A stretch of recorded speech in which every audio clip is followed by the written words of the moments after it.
Yung aking prinito, tingnan nyo guys, napakaganda and crunchy yung kanyang balat talaga. Ang technique nito guys ay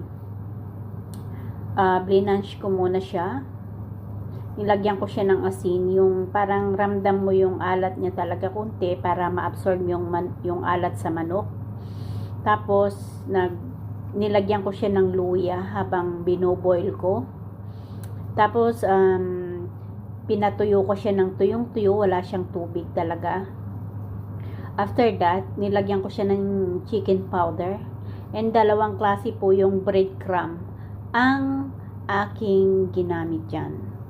Breadcrumb na powder guys. Meron kasing breadcrumb na powder.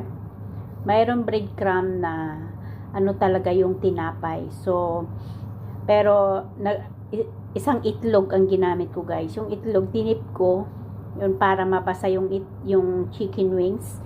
Tapos idinip ko muna siya doon sa may powder na breadcrumb. Tapos sumunod yung breadcrumb bread. So ayan guys ang kinalabasan oh. Crunchy guys oh. Ang sarap pati. Ayan guys, yan ang technique ng napakagandang fried chicken wings.